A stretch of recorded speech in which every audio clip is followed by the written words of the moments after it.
Welcome viewers. आज का जो टॉपिक है वो इन कंटिन्यूशन टू प्रीवियस टॉपिक है कि जो हम पढ़ रहे थे पेज लेआउट। तो आज के इस टॉपिक में और ऑप्शंस हम देखेंगे पेज लेआउट के। तो आज का जो टॉपिक के जो इसमें हम पेज बैकग्राउंड देखेंगे और पैराग्राफ देखेंगे और अरेंज देखेंगे। तो पहले हम जो है हम अपना कंटेंट पहले अपने डॉक्यूमेंट में ऐड कर लेते हैं। ठीक है, तो ये कंटेंट ऐड हो गया हमारे डॉक्यूमेंट में। तो पेज बैकग्राउंड के बारे में हम देखते हैं। तो देखिए जी, अगर आपको क्या करना हो, अगर आपने वाटरमार्क लगाना हो अपने डॉक्यूमेंट में, तो जैसे पेज बैकग्राउंड में हमारा एक ऑप्शन आ जाता है वाटरमार्क कि जैसे आप देख रहे हैं इसका view insert the ghost text behind the content on the page. ठीक है, तो जो ये टेक्स्ट आ जाता है ये बिहाइंड द जो भी कंटेंट होता है हमारे डॉक्यूमेंट के उसके बैकग्राउंड में आ जाता है। तो इसको हम देख लेंगे। तो यहाँ पर मैंने इसको क्लिक किया तो देखिए ऑलरेडी से जैसे बिल्ट इन यहाँ पर जो है कॉन्फिडेंशियल है, डायगोनल फॉर्म में है, और यहाँ पर जो हॉरिजॉन्टल फॉर्म है डू नॉट कॉपी भी यहाँ पर डायगोनल फॉर्म में है और हॉरिजॉन्टल फॉर्म में डू नॉट कॉपी है। तो मैं इसमें से पहले एक को चूज कर लेता हूँ, डू नॉट कॉपी। मैंने इसको क्लिक किया तो जैसे आप देख रहे हैं तो यहाँ पर देखिए डू नॉट कॉपी एक वाटरमार्क आ गया है, ये भी डायगोनल फॉर्म में आ गया है। तो दोबारा से अगर हम जाएंगे और यहाँ पे रिमूव करेंगे वाटरमार्क को तो देखिए वो रिमूव हो गया है। ठीक है, इसके बाद अगर हम चाहेंगे हम जो कस्टम वाटरमार्क लगाना चाहते हैं तो आप कस्टम ऑप्शन में चले जाएं। तो ये देखिए यहाँ पर प्रिंटेड वाटरमार्क डायलॉग बॉक्स आ गया है। तो यहाँ पर आप दोनों चीज़ें लगा से आप टेक्स्ट वाटरमार्क भी लगा सकते हैं और पिक्चर भी लगा सकते हैं। ठीक है, तो वहाँ पर ये अपने ऑप्शंस हैं, आप कितने परसेंटेज की पिक्चर आप रखना चाहते हैं, 100% और 50%। ठीक है, वो भी रखना चाहते हैं तो आप रख सकते हैं। तो इसी तरह अगर आपने पिक्चर सेलेक्ट किया है तो पिक्चर वाटरमार्क, तो फिर आपको क्या करना है, सिलेक्ट यहाँ से पिक्चर करनी है।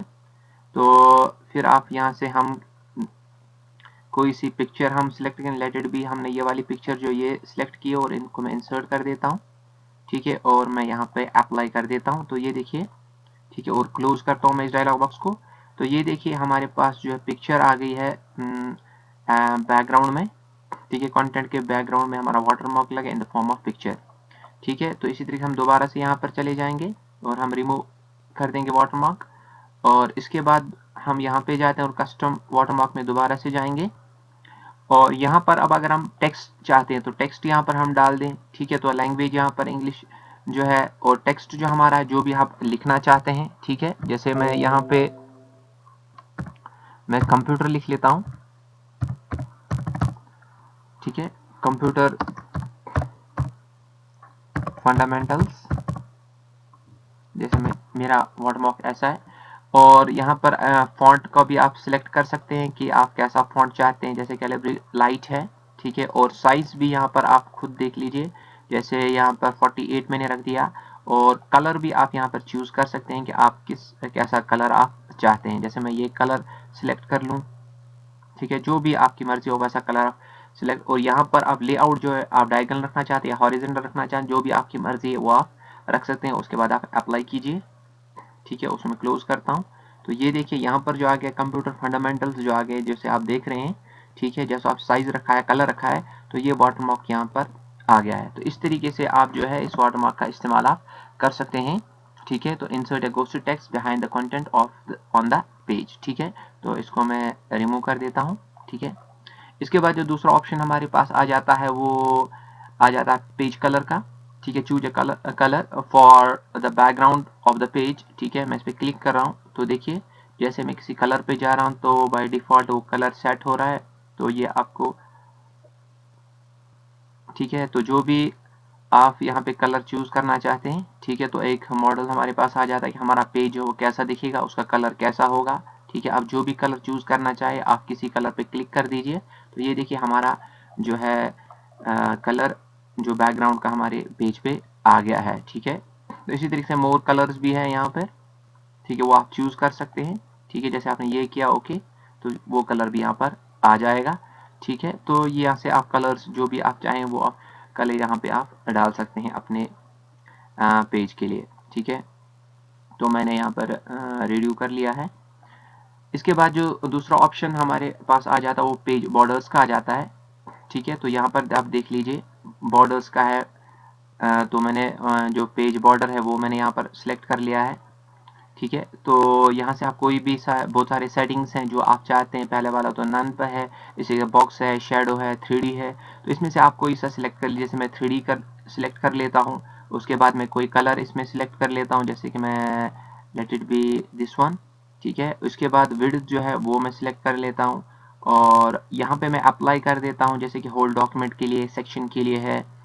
तो this section first page only, this section except all first pages, ठीक है। जैसे मैं फर्स्ट पेज के लिए ओनली कर देता हूँ और ओके कर देता हूँ। तो ये देखिए जो हमारा फर्स्ट पेज आ गया है तो उस पर हमारा बॉर्डर लग गया है, ठीक है। इसी तरीके से मैं दोबारा से इसको सिलेक्ट करता हूँ और यहाँ पे मैं कर दूंगा this section all except first page, okay, ठीक है। देखिए यहाँ पे अभी चूंकि फर्स्ट पेज खाली है, मैंने एक्सेप्ट कर दिया है कि पहले पेज पे नहीं आना चाहिए। उसके बाद जितने सारे भी पेजेस है उन पे जो है वो बॉर्डर लगना चाहिए, ठीक है। तो चूंकि अभी फर्स्ट पेज यहाँ पर ऐड नहीं है तो मैं कंट्रोल एंटर करता हूँ। तो जैसे मैंने कंट्रोल एंटर किया तो देखिए दूसरा पेज जो आ गया उस पर बॉर्डर लग गया है। तो एक्सेप्ट फर्स्ट पेज, ठीक है। तो बॉर्डर आना चाहिए, यानी बाकी जितने भी पेज में ऐड करूंगा, ठीक है, उस पर बॉर्डर आना चाहिए। मगर जो पहला वाला पेज है, फर्स्ट पेज है, तो वो एक्सेप्टेड है, तो उसमें वो एक्सक्लूड कर दिया गया, ठीक है। All except the first page, ठीक है। इसका मतलब फर्स्ट पेज जो है वो एक्सक्लूडेड है, तो उसमें बॉर्डर नहीं आना चाहिए। बाकी जितने पेजेस है उसमें बॉर्डर लगना चाहिए, ठीक है। तो इस तरीके से आप जो है बॉर्डर का इस्तेमाल हम कर सकते हैं। तो इस तरह मैं इसको फिर नन पे जाऊंगा, ओके करूंगा, तो देखिए फर्स्ट पेज पे भी बॉर्डर अब नहीं है, ठीक है। अब हम चलते हैं पैराग्राफ में।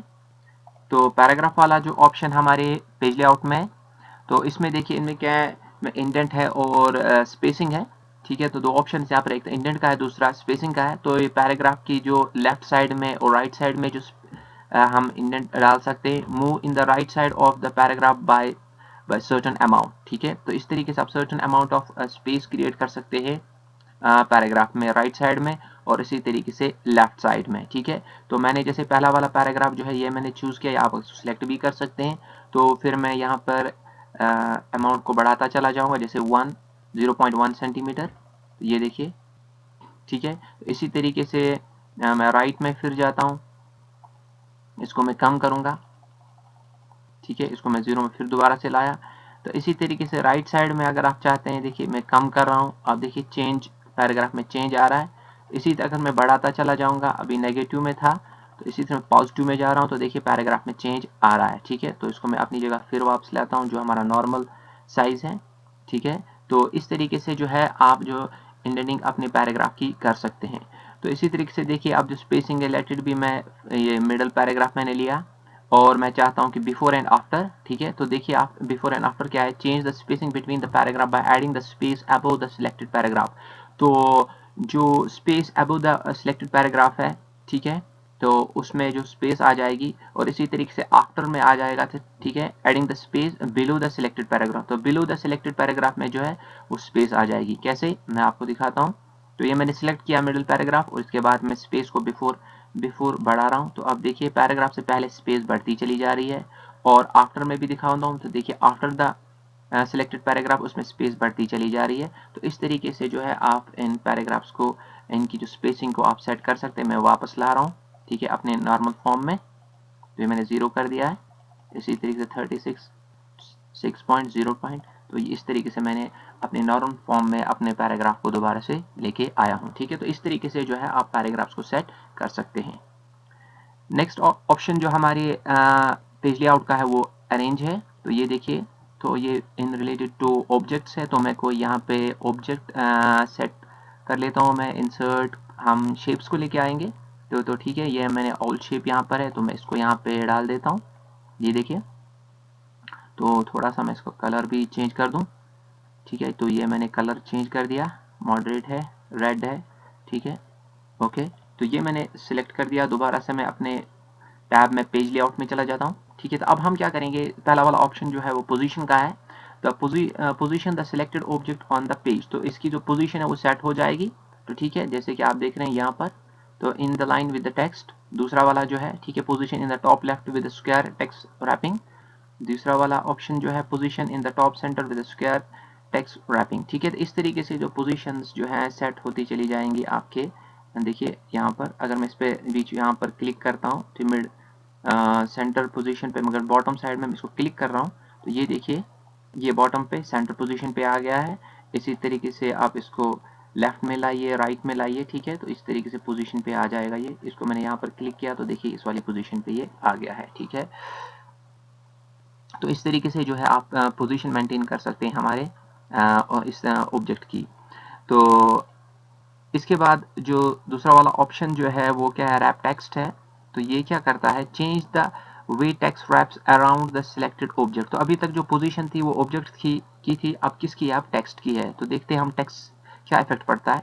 तो पहला वाला इन लाइन है, in line with the text, दूसरा स्क्वायर है, ये टाइट है और ये थ्रू है, और बॉटम में है बिहाइंड द टेक्स्ट है, in front of the text है। ठीक है, इस तरीके से जो है ये देखिए एडिट रैपिंग पॉइंट्स हैं, और इसी तरीके से मोर लेआउट्स में भी आप जा सकते हैं। तो ये सारी चेंजेस आ जाती हैं हमारे टेक्स्ट में। ठीक है, तो जैसे मैं अभी आप देखिए जो हमारा ऑब्जेक्ट है, तो आप जिस तरीके से इसको अभी जैसे हम इसको थ्रू कर देंगे, ठीक है, तो मैं जैसे ऑब्जेक्ट को बढ़ाता चला जाऊंगा, आप देखिए, ठीक है, ये मैंने बढ़ाया और यहाँ से मैंने कम किया तो फिर दोबारा से वापस आ गया, यहाँ मैंने फिर बढ़ाया, तो अकॉर्डिंगली जो है टेक्स्ट है वो एडजस्ट हो रहा है। ठीक है, तो इस तरीके से जो है आप टेक्स्ट की एडजस्टमेंट कर सकते हैं विद रेस्पेक्ट टू ऑब्जेक्ट। जो भी ऑब्जेक्ट वहाँ पर है आप उसके जितना भी उसका साइज है उस हिसाब से ये हाँ सेट हो जाएगा। और अगर आप बिहाइंड द टेक्स्ट भी चाहते हैं तो आप बिहाइंड द टेक्स्ट भी ले जा सकते हैं। जैसे मैंने क्लिक किया तो देखिए आपका टेक्स्ट जो है वो इन फ्रंट ऑफ ऑब्जेक्ट है और आपका जो ऑब्जेक्ट है वो बिहाइंड द टेक्स्ट है। ठीक है, तो इसके बाद जो है हमारा दूसरा ऑप्शन जो है वो है ब्रिंगिंग फॉरवर्ड एंड बैकवर्ड। तो इसमें हम ज़रा देख लेते हैं। इन फ्रंट ऑफ टेक्स्ट हम अपने ऑब्जेक्ट को लेके आएंगे। ठीक है, तो मैं और कोई सा इंसर्ट कर देता हूँ, मैं कोई ऑब्जेक्ट डाल देता हूँ यहाँ पर। जैसे कि मैं यहाँ पर जो है वो राउंडेड रेक्टेंगल है, ये देखिए, ठीक है, तो ये रेड और ब्लू, तो मैं इस पर क्लिक कर देता हूँ रेड वाले पर और मैं लेआउट में दोबारा से चला जाता हूँ। तो यहाँ पर मैं क्या करूँगा, ब्रिंग इसको मैं फॉरवर्ड लाऊंगा। ठीक है, in front, bring to front, तो देखिए फ्रंट पे आ गया है। इसी तरीके से आगे भी आ गया है और इसी तरीके से ये behind in front of text भी चला गया, जैसे कि अभी मैंने आपको दिखाया।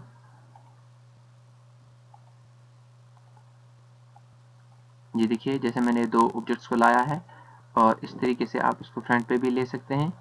ठीक है, ये मैंने फ्रंट पे लाया। ठीक है, और इसी तरीके से अगर आपको सेंड बैकवर्ड करना है तो आप इसी ऑब्जेक्ट को जैसे सिलेक्टेड, देखिए जैसे ओवल शेप है, इसको मैं बैकवर्ड ले गया तो देखिए बैकवर्ड आ गया। इसी तरह मैं क्लिक किया तो ये फॉरवर्ड आ गया। ठीक है, तो इस तरीके से जो है आप इसको बैकवर्ड और सेंड टू बैक भी कर सकते हैं। ठीक है, तो ये बैक चला गया है, सेंड टू फ्रंट भी ला सकते हैं।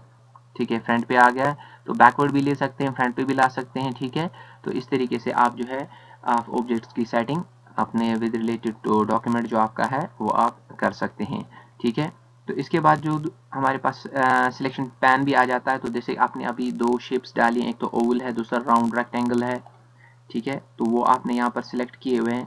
ठीक है, तो आप क्या कर सकते हैं, तो अभी आपको अगर सिलेक्शन चाहिए तो आप सिलेक्शन पैन में से भी कर सकते हैं। जैसे आप राउंड रेक्टेंगल करेंगे तो देखो हमारा जो रेक्टेंगल राउंड रेक्टेंगल वो सिलेक्ट हो गया। इसी तरीके से ओवल करना चाहते हैं तो यहाँ से ओवल जो शेप है वो सिलेक्ट हो गई है। इसके बाद जो है हमारी अलाइनमेंट आ जाती है। देखिए ये अभी हम एक ऑब्जेक्ट को हम एक ऑब्जेक्ट का देख लेते हैं। तो ये मैंने एक ऑब्जेक्ट लिया ओवल शेपेड और इसकी मैं अलाइनमेंट कर देता हूँ। जैसे मैं राइट में कर दूंगा, इसी तरीके से मैं मिडल में कर दूंगा। ठीक है, ये मैंने अलाइनमेंट कर दी है तो राइट में आ गया है। ठीक है, और ये टॉप पर आ गया है। ठीक है, टॉप पर आ गया और इसी को लेफ्ट में ले जाएंगे। तो इस तरीके से जो आप ऑब्जेक्ट की अलाइनमेंट आप कर सकते हैं।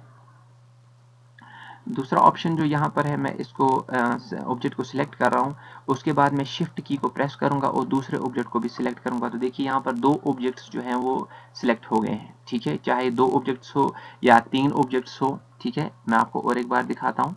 ठीक है, ये देखिए ये दोनों ऑब्जेक्ट्स अभी इकट्ठे काम कर रहे हैं, क्योंकि ये दोनों मैंने सिलेक्ट किए हैं। तो मैं इनको थोड़ा सा, अब देखिए इंडिविजुअली ये मूव हो रहे हैं, ठीक है, तो इंडिविजुअली मूव हो रहे हैं। तो अभी मैं क्या करूँगा, पहला वाला ऑब्जेक्ट मैंने सिलेक्ट किया, उसके बाद मैंने शिफ्ट की प्रेस की और दूसरे वाले ऑब्जेक्ट पे भी क्लिक किया, ठीक है, तो दोनों ये सिलेक्ट हो गए। और उसके बाद मैं जाऊँगा ग्रुप ऑप्शन में, या मैं क्लिक करता हूँ तो यहाँ पर या ग्रुप ऑप्शन आ जाता, तो इसमें ज्वाइन कर सकते हैं टू और मोर सिलेक्टेड ऑब्जेक्ट। तो मैं क्लिक किया तो इससे क्या हो गए, ये ज्वाइन हो गए, दोनों ऑब्जेक्ट्स जो है इनकी ग्रुपिंग हो गई है। तो अब जब मैं एक किसी को भी पे भी कर्सर रख के मूव करूंगा तो दोनों ऑब्जेक्ट्स जो है वो मूव हो जाएंगे, ठीक है। तो इस तरीके से आप क्या कर ऑब्जेक्ट्स की ग्रुपिंग कर सकते हैं और आप इनको अनग्रुप भी कर सकते हैं। तो अभी मैं पहले रोटेशन में भी दिखाता हूँ। तो देखिए दोनों ऑब्जेक्ट रोटेट हो रहे हैं और सिंगली भी रोटेट हो सकते हैं। अगर आपका इंडिविजुअल कोई ऑब्जेक्ट है वो भी रोटेट हो सकता है, और इसी तरीके से मैं इसको अनग्रुप भी यहाँ पर कर सकता हूँ। तो ये देखिए मैंने अभी जो है ओवल शेप को मैंने सिलेक्ट किया और उसके बाद मैं इसको रोटेट करा रहा हूँ, ठीक है। तो ये मैंने इसको रोटेट कराया, ठीक है, 90 डिग्री पे।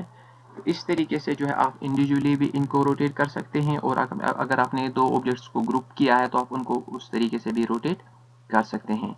तो व्यूअर्स आज के लिए इतना ही। तो आपने देखा हम पेज, बैकग्राउंड, पैराग्राफ और अरेंज जो है ऑब्जेक्ट्स को हम किस तरीके से अरेंज कर सकते हैं। तो आज के लिए इतना ही। हमारी जो चैनल है गेट नॉलेज ऑनलाइन, इसको आप सब्सक्राइब कीजिए, बेल आइकन को क्लिक कीजिए ताकि आने वाली वीडियोज़ की नोटिफिकेशन आपको मिलती रहे। Thanks for watching.